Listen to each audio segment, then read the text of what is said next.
Halo guys, di video kali ini saya akan mereview dua buah power supply super kere yang semurah-murahnya yang bisa kalian dapetin di marketplace saat ini.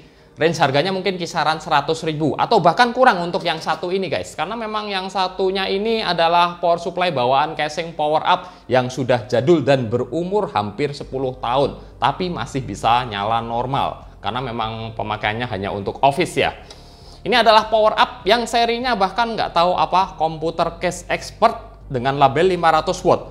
Tapi kalau kita perhatikan lagi di rating rail 12 voltnya, dia cuman ada 10 ampere untuk dayanya. Berarti untuk 12 voltnya cuman 120 watt ya. Sangat kecil.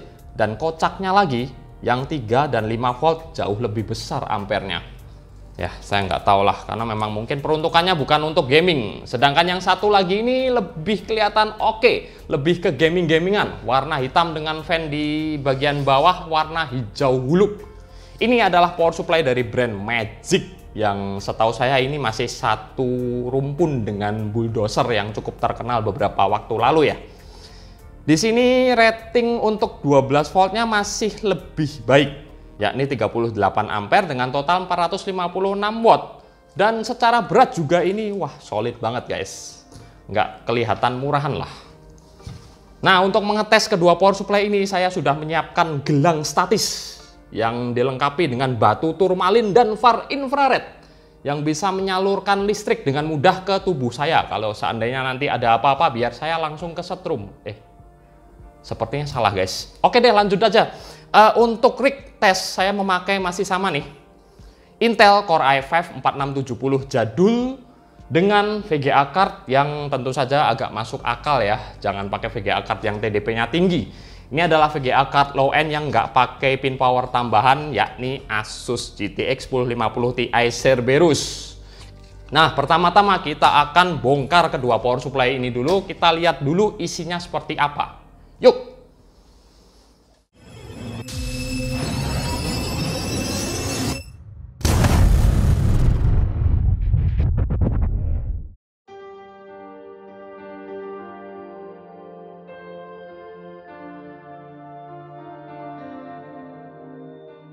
Oke, ini keduanya sudah terbuka dan kalian bisa lihat sendiri perbedaan isi komponen kedua power supply termurah ini.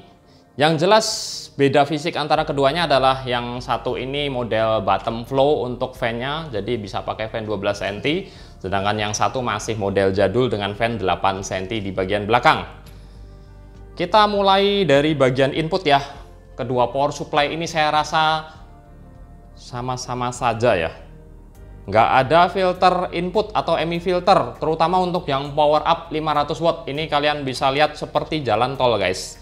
Dari input AC langsung masuk ke sekring, dan ini ada nggak tahu apa, NTC thermistor doang, dan udah nggak ada filter apapun di bagian depan sini. Sedangkan yang Magic masih better lah, ada kapasitor dan induktor toroid yang seperti trafo ini bentuknya. Lanjut lagi, keduanya ini memakai bridge rectifier model dioda jadul begini ya. Rangkaian 4 dioda yang seperti zaman pelajaran saya dulu waktu elektronika ya. Jadi bukan pakai model transistor dia.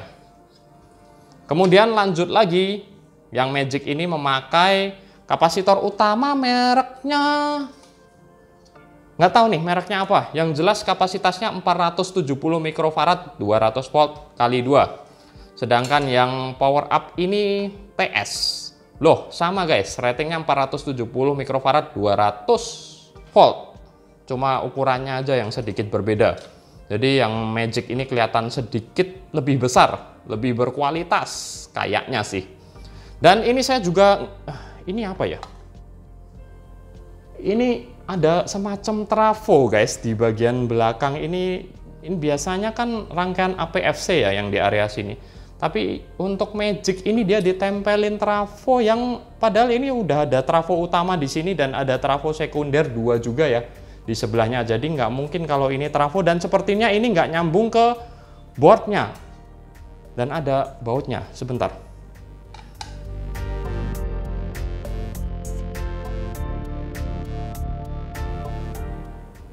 Oh, oke, sepertinya saya harus mengkoreksi soal bobot atau kualitas power supply Magic ini ya, dia memakai trik. Jadi ini adalah pemberat, lumayan berat ya, dia solid, memang dari besi, sepertinya isinya pun besi, dan nggak ada fungsinya guys. Ini memang benar-benar murni pemberat ya, dipasang di bagian belakang begini. Dan setelah ini dicopot, berat power supply ini jadi hampir separuhnya, dan malah lebih berat yang power up. Saya nggak tahu lah mau berkata-kata apa lagi ya, pokoknya kita lanjut aja lah.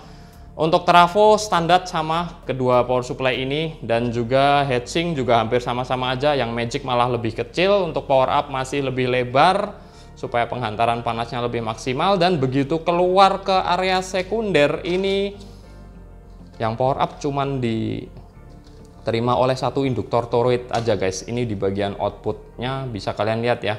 Setelah dioda penyearah arus, dia ada induktor toroid satu aja, ala-ala DC to DC converter nih.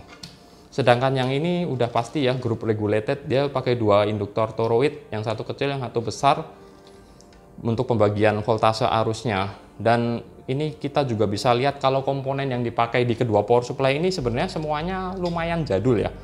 Jadi basic lah, seperti misal nih resistor, kapasitor, transistor, semuanya ini yang model-model standar lah. Kapasitor Mylar juga ada, IC-nya juga nggak terlihat kompleks. Intinya terlihat basic banget, kedua power supply ini hampir sama. Bahkan untuk kapasitor sekundernya pun bisa dihitung jari, ini ada 4 untuk yang power up, dan untuk yang Magic ada 4 plus satu lagi yang kecil nih, 5. Tapi paling nggak keduanya juga jelas ada IC controller ini, IC controller dan proteksi biasanya untuk short circuit atau over voltage mungkin, dan nggak tahu lah, saya nggak berani mencoba.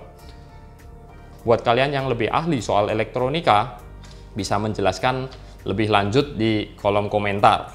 Nah, untuk kabelnya guys, perkabelannya ini dia standar juga, keduanya kabelnya pendek-pendek dan sangat basic sekali. Memang ini nggak ada PCI Express power ya, dia bahkan untuk CPU EPS-nya pun cuman pakai yang 4 pin. Coba kita lihat yang Magic ini guys. Yang Magic ini masih ada 6 pin untuk PCI Express power. Dia juga untuk CPU EPS-nya sama-sama 4 pin. Sedangkan yang lain standar ya, Molek, SATA power, dan lain-lain dengan kabel masih warna-warni, kecuali yang Magic ini yang 24 pinnya ada sleeve-nya sedikit. Udah, mungkin gitu aja, nggak ada lagi yang bisa dibahas. Sekarang kita langsung aja masuk ke sesi pengetesan ya.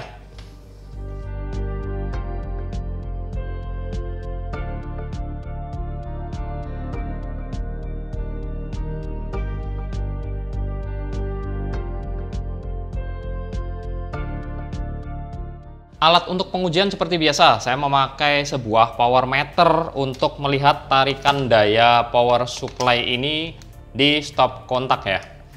Kemudian juga ada jelas multitester digital TRMS merek Zotac untuk melihat output voltase 12 volt dari power supply ini.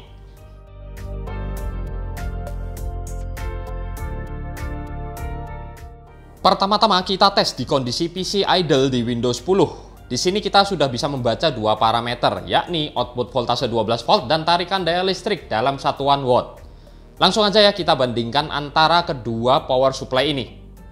Untuk Magic, tarikan daya listrik idle-nya ada di kisaran 29 sampai 30 watt lah rata-rata. Dengan bacaan output voltase 12 voltnya di kisaran 12,06 volt. Ini angka output yang bagus sih, tapi sayangnya kok agak sedikit fluktuatif naik turun. Sedangkan untuk power up 500 watt di kondisi yang sama, tarikan daya listriknya sedikit lebih tinggi, rata-rata di 30-an watt. Jadi soal efisiensinya jelas kalah ya. Dan untuk output voltase 12 voltnya ini saya bisa bilang 11-12 lah ya. Selisih juga cuma 0,1 atau 0,2 volt. Dan sepertinya sih si power up ini sedikit lebih stabil. Sekarang kita lanjut menjalankan dua aplikasi benchmark di PC saya sekaligus, yakni Unigine Heaven untuk GPU load dan Cinebench untuk CPU load. Hasilnya tentu saja kedua CPU dan GPU bisa berjalan full load 100% dengan hampir konstan. Di sini untuk Magic rata-rata tarikan dayanya terbaca di kisaran yang nggak jauh-jauh dari 160 watt lah. Dan saat full load ini, output voltase 12 voltnya drop sampai ke kisaran 11,75an volt. Agak fluktuatif dan nggak stabil, kadang bisa sampai 11,71 volt. Sedangkan power up 500 watt, tarikan daya listriknya lagi-lagi lebih boros, bisa sampai di kisaran 165an watt. Tapi untuk drop voltasenya si power up ini justru lebih sedikit. Terjeleknya ada di 11,81 volt. Selisih dropnya cuma kisaran 0,26an volt lah dibandingkan saat idle tadi. Dan ini juga cenderung lebih stabil. Ternyata hasilnya nggak jelek-jelek banget ya keduanya. Oh ya, soal minus fisik, fan di power up ini lebih berisik guys. Lebih kenceng noise-nya kalau dibandingkan Magix yang karena punya fan lebih besar, 12 cm. Jadi jelas lebih silent.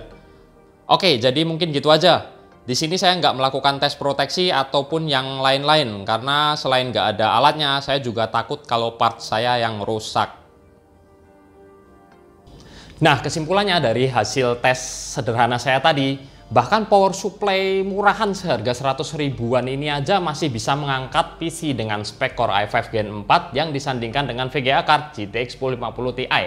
Tapi itu bukan berarti saya merekomendasikan kalian untuk memakai power supply seperti ini ya. Minimal kalian cari power supply yang harganya 300 ribuan ke atas lah. Udah pasti dijamin awet kalau load dari PC kalian narik dayanya nggak lebih dari 200 watt. Jadi mungkin gitu aja ya review power supply murahan kali ini. Saya Hendy pamit dulu dan makasih udah nonton.